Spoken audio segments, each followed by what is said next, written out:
Hey there, card fighters. It's me, Royal Paladin 813. I wanted to do a deck profile on what I actually entered with for Atlanta Team League, but I decided after my teammates sucked and we got knocked out round 5, you guys probably didn't want to watch another deck profile on my channel of nothing but Link Joker. So instead, I decided to bring you a troll deck. And the reason why I call this a troll deck is literally every single card in here, in the actual main deck, excluding starter, is a rare double R, triple R, or from the holos of the Ren Suguzumori trial deck.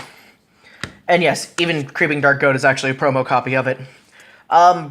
Probably if you guys end up asking, why am I playing a card over another card, it's because it's a holo, and that literally just allows me to troll. So yep, it's actually also a very fun deck to play, and kind of consistent and out of the left field, so it's pretty legit still, and there are some combos that I didn't expect to go working as well as they do. So yep, starter, Creeping Dark Goat, Counterblast 1, Soul Charge, look at the top 5, grab a grade 3. Nothing special there.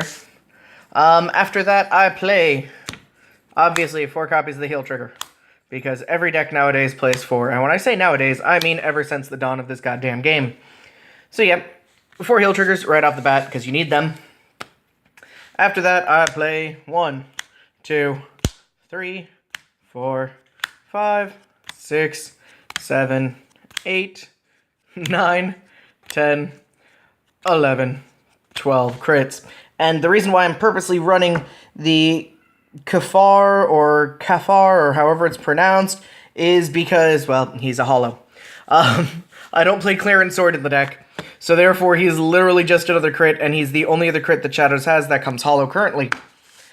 After that, I play 1 copy of, Darkheart Trumpeter. Generation Break 1, Soul Blast 1 when she's placed on rear guard. Superior Call of grade 1 from deck, so it allows deck thinning. I only play 1 copy because I don't really do much to replenish soul, so I don't need multiple. I rarely ever call her, but because of consistency in the rest of the lineup, you only need her really at 1. After that, I play 2 copies of the Stride Enabler. This is a Diablo build. So after I do my first stride is always going to have a Persona flip, or close to a Persona flip. So therefore, all of the cards will then just be at Generation Break 2 abilities. And with GB2 abilities and Blaster Dark Diablo, everything in my deck that becomes basically a grade 3 when I stride into Diablo. So after I stride once and use this card, everything is grade 3 and it's just useless outside of a 7k. Because, again, I don't play Clarent. After copies of that, I play 2 Claudus. When it's boosting Dorant, I think it's Dorant, plus 2k, so it's a 9k booster, basically is all it is. 3 Sharon, reveal a grade 3, grab a Blaster Dark Diablo from deck and then ditch a card. Also, when you tribute it, it's a 2 count. So when you need it for things like Phantom Blaster Diablo or Spectral Blaster Diablo, it's 2 of the cost. Then I play, Black Chain Spirit Dance Formation at 3. Because you tribute him, Superior Call of grade 1. If the Vanguard hits, you Superior Call of grade 1. And if you have the grade 2 in play, the grade 1 you call gains +5. And when you tribute him, your Vanguard also gains +5 instantly. After that, I play 4 copies of the original Mac Lear. The reason why I play Mac Lear or Mac Attack over the Damage on Flipper, PGG, PD, whatever you want to refer to it as, is because he allows me to hit, or guard, I should say, rear guard attacks, whereas the PD can only guard Vanguard attacks. So it allows just combos that I can play off. And then I play also 3 copies of Dorant, because it's an 11k when it attacks. So when it comes to math, I was debating between this and the promo 12k attacker for GB1. And it literally boiled down to both of them are generic when you stop and think about it.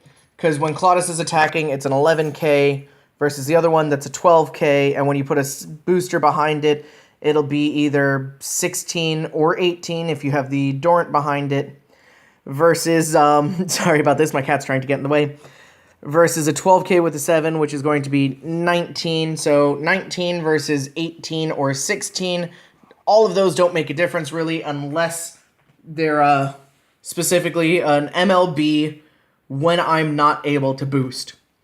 So yeah, you only really need it at 3, and I was, like I said, I was originally testing some of these so that way it's just to troll with, and it worked out better with this instead, because when you unflip, you just laugh. For consistency purposes, I play 4 copies of Dark Knight Maiden Maka. When she's boosted, Generation Break 1, Counterblast 1, Superior Call of Grade 1 from deck. Damn it, cat. I love you, Peaks, but out of the way.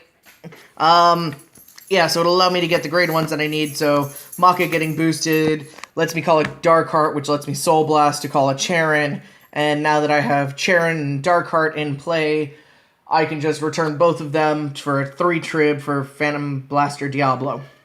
After that, I play 4 copies of the other Black Chain. Whenever I play a grade 1, I get to target my Vanguard, it gains plus 3k, and if I call the other Black Chain, I can also countercharge 1 and soul charge 1. After that, 3 copies of the new Vortimer. And the reason for the new Vortimer only at 3 is I don't like him.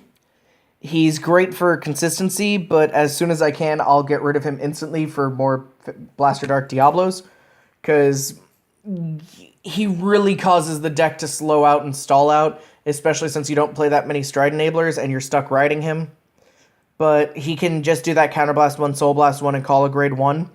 So you just get the 2 trib, or you just get if you're riding him first, you would just go get either the 2 trib or just the Black Chain, so that way you have the just auto call and the +5 and all of that. And then the actual MVP grade 3 that I will do always. God damn it, cat. The grade 3 that I'll always choose to go into when I have the opportunity. Blaster Dark Diablo. When I stride into Phantom Blaster Diablo, I can just auto-hit 1 that doesn't have resist. My opponent can't retire anything with resist, and it allows Phantom Blaster to get all of its stuff off, and it forces them to play around it. So, yeah, that's that. G-Deck is going to be 4 copies of Phantom Blaster Diablo. Generation Break 1, Counterblast 1, flip a copy of him face up. Plus 10k plus 1 crit, and if you retire 3, your opponent has to retire 2 or they can't guard. After that, I play 2 copies of Aura Geyser and 1 copy of Damned, or Doomed. If you're not playing the English version, you're playing the Japanese version, it's Damned. The reason for this is solely because it doesn't matter which one of these 2 you end up striding into. If your opponent field swarms you, you go into Damned or Doomed, and you retire 3 before you actually attack, and then you get to retire 2. If you can't do that, and you have to, by paying costs, is flipping a copy of Aura Geyser. If you have to stride into Aura Geyser and your opponent doesn't field swarm, then you just flip the other copy of Aura Geyser face up. Regardless of how you do it, you'll either end up with a face-up Aura Geyser or an Aura Geyser Damned in the G-Zone, just one of the 2. And the last card that I'm using is Spectral Blaster Diablo. The reason why I play him at 1 is solely because of the fact that he's just flip anything face up. So the spare Aura Geyser in the deck is now used. The spare Doomed is used. So you don't really have anything really just sitting there for no apparent reason.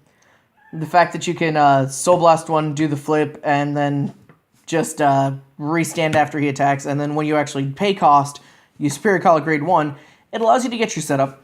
It allows you to get your field control, because you're going to have to attack. You're attacking for 26 first strike, 3 trigger checks, and then you retire, and then you restand, and then you do it again. So if you hit any triggers at all, you give everything to your Spectral, you restand, you retire a Dark Chain, now your Dark Chain is swinging in at an extra +5, so even if you hit no triggers, you're swinging in at 31k, unboosted for the second attack with an extra drive check. But yeah, I hope you guys enjoyed the video, and again, sorry, thank you for all the inconsistencies, but yes, that is the cat that is keep on jumping in front of me. I hope you guys liked the video, card fighters, and like always, rate, comment, subscribe. Peace.